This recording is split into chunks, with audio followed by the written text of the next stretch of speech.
I feel like you were ready before I was.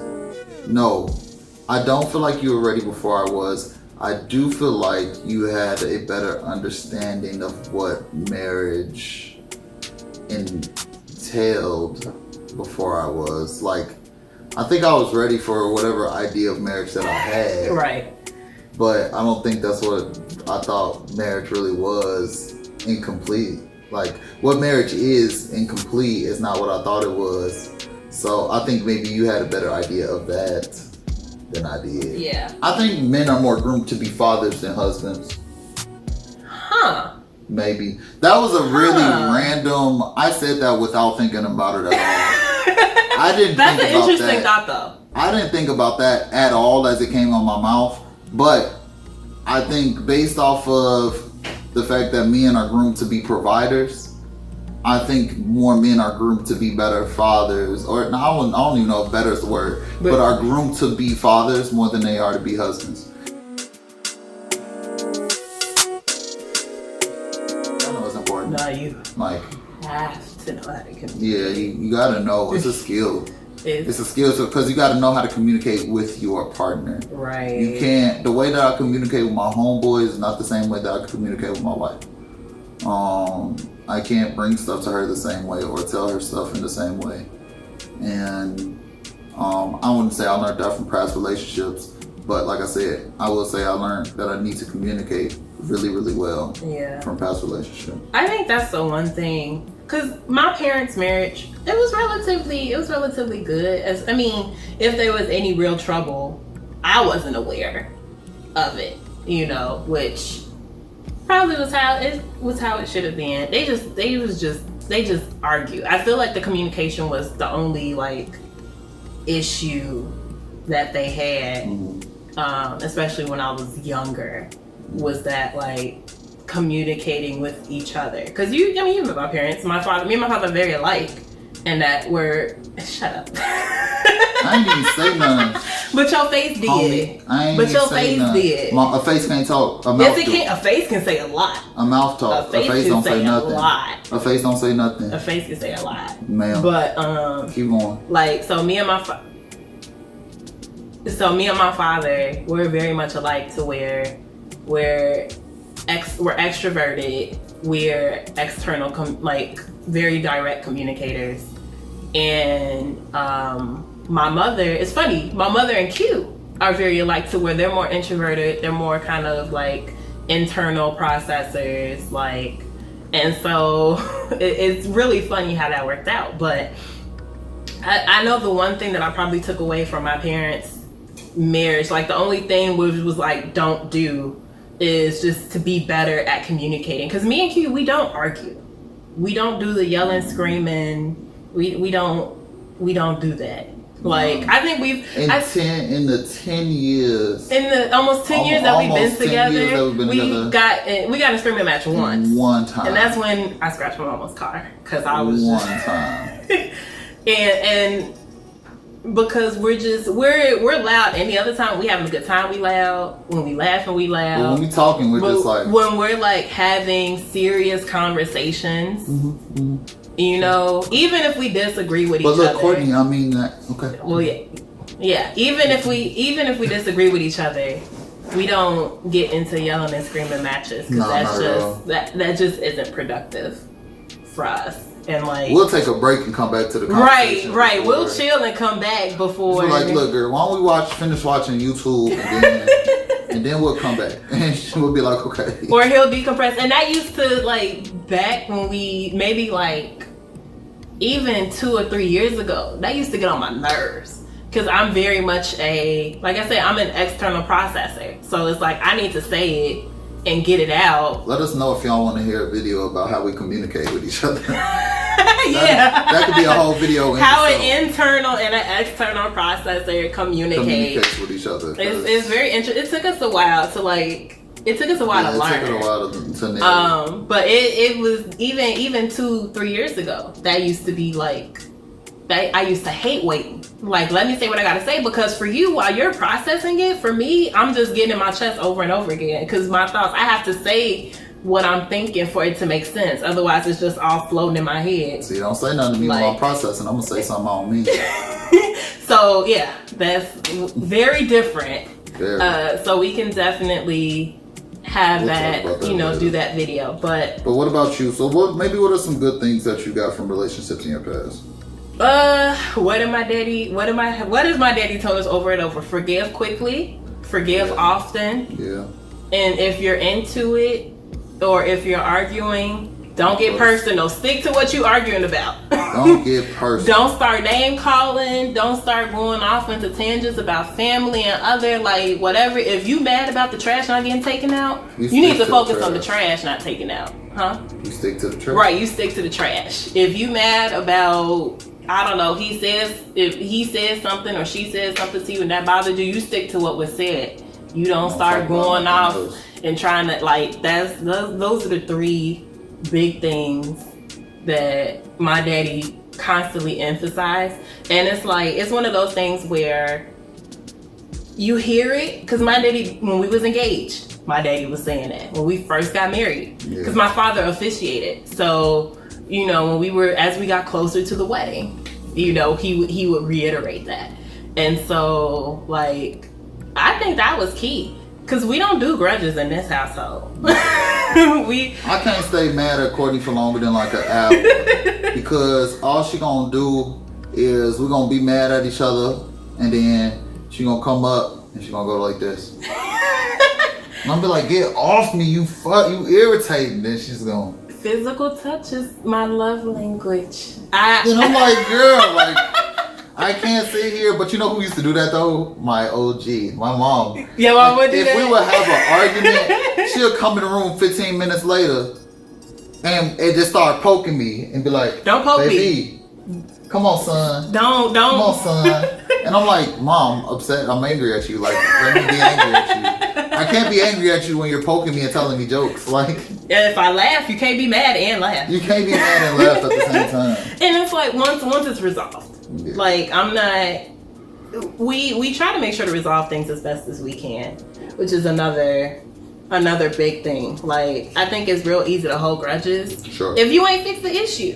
So y'all done said whatever was on your chest, but haven't come to a resolution, and it's been a week, and you still mad because the issue hasn't been solved. So you don't feel a sense of closure. Yeah, and so it's easy to hold on when you feeling that type of stuff. So I'm trying to think. One thing that I learned good from our relationships, now this was taught in the aspects of having a little brother, was to listen. Listen and to compromise. My mama would always say, you can't always have stuff your way. And as simple as that statement might be, I think it really does encompass what it means to be in a relationship with anyone, is the fact that y'all two different people. And so one day there's going to be things that you want your way, and there's going to be things that somebody else wants that's not your way. And, whether it's a marriage or you're working or, whatever.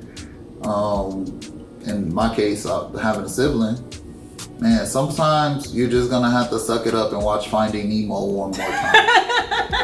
Like, like... Listeners, we like to watch a lot of the same stuff. So.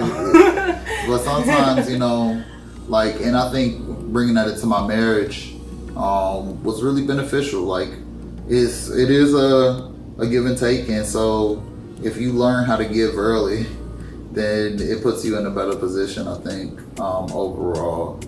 And you also then discover like new things too.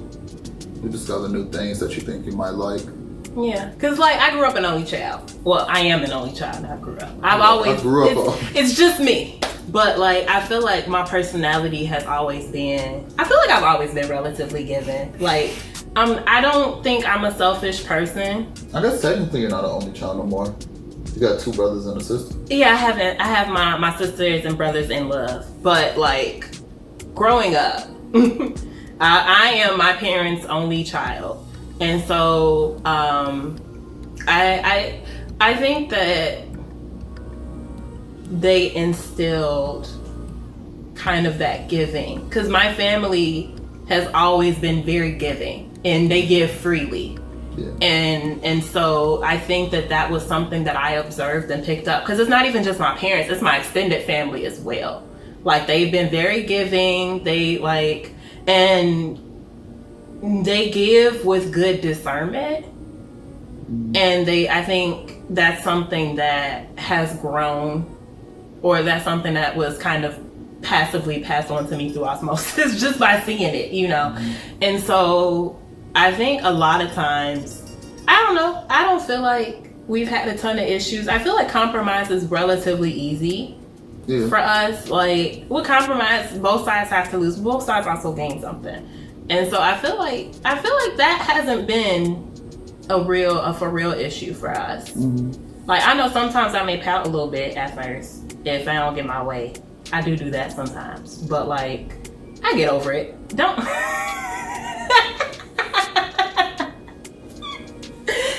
You got something to say, baby? Okay, but I'll get over it. Like, What? You know I'm gonna see this when we edit, right? Sure. Okay. I won't be there. You might.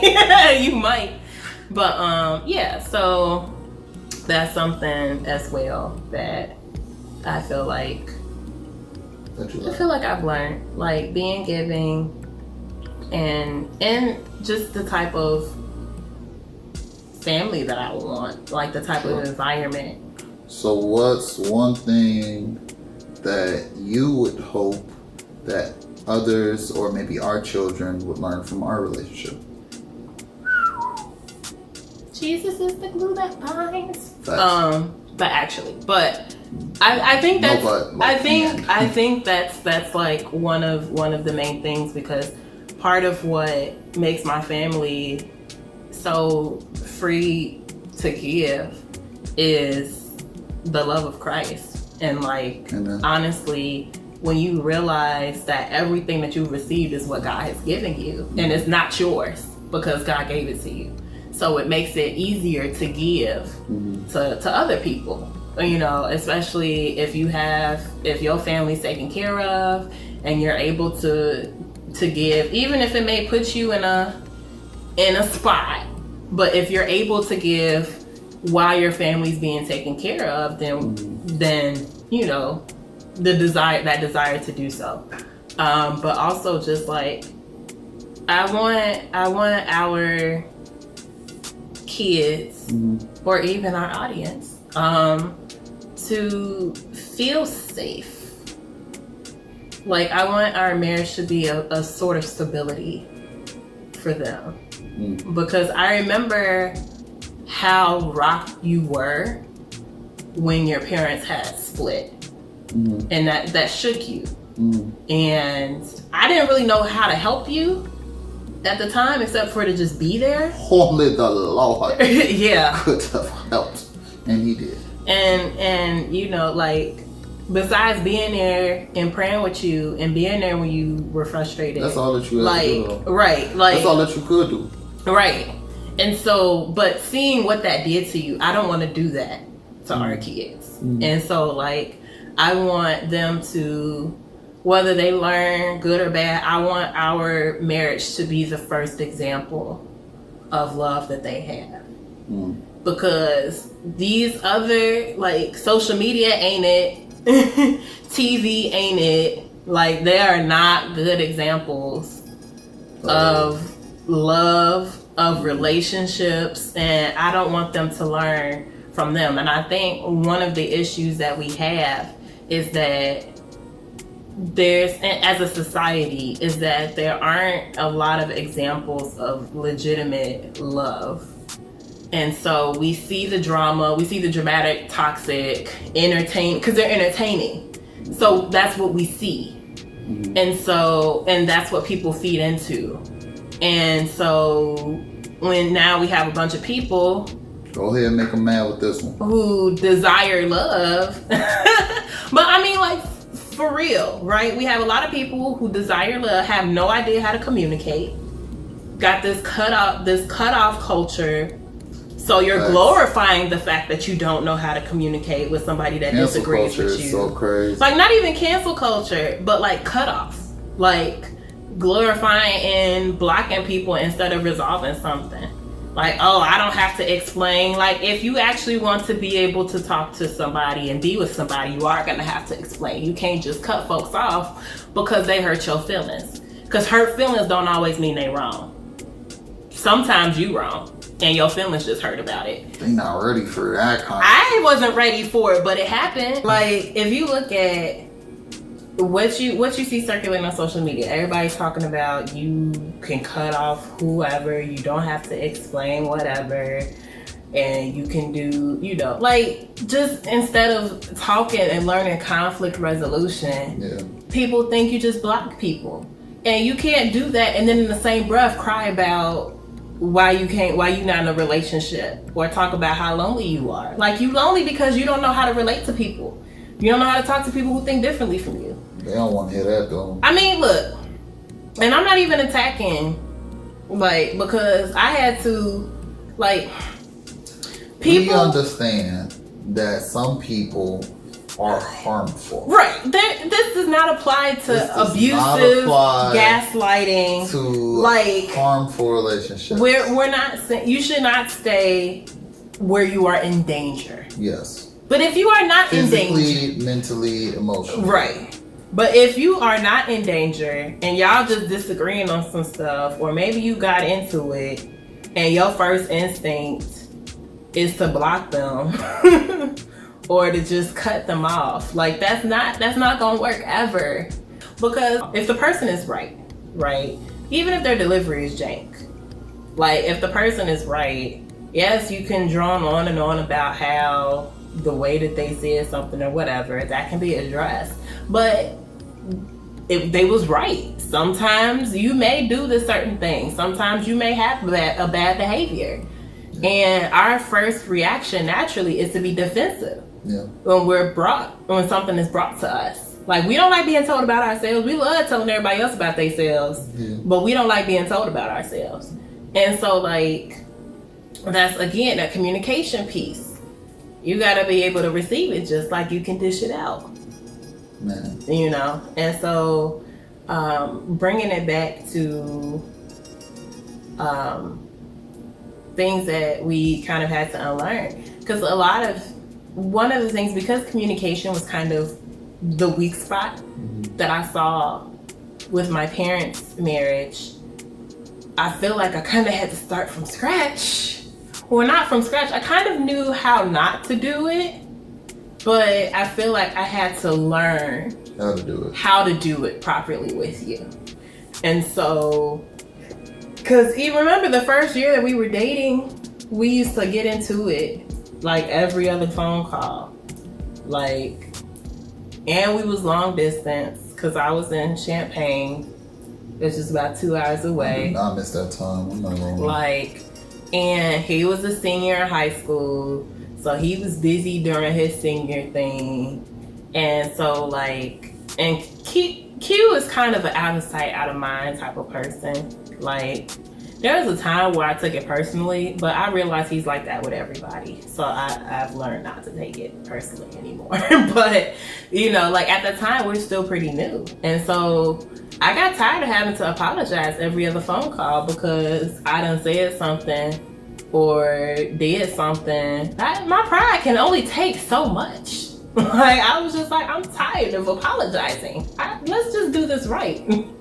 And so that's kind of when we really started trying to communicate more. And then I feel like as we grew from that, because we were only like 17, 18, I feel like as we grew from that into adults, and we kind of learned how we communicate, like, us, period. Because I didn't even know how I communicated. I was just all over the place, And so as I went through college and realized how to deal with and talk to different types of people, like, it made it a little easier, especially after I graduated. When I came home, we saw each other more often.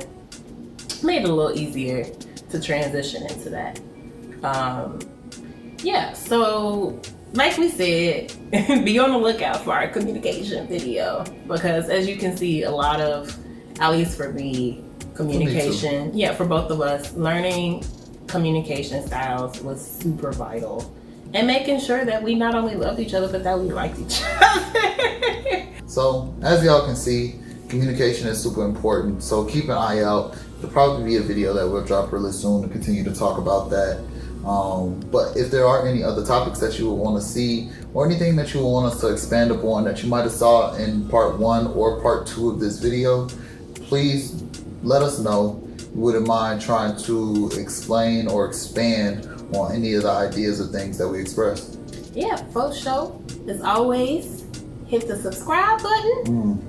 If you want to know when we come out with videos. If you want to be precise about when we come out, hit the bell. Look, she asking. I'm telling you, hit the bell, hit the subscribe. Matter of fact, hit the thumbs up, like button too, because, just because.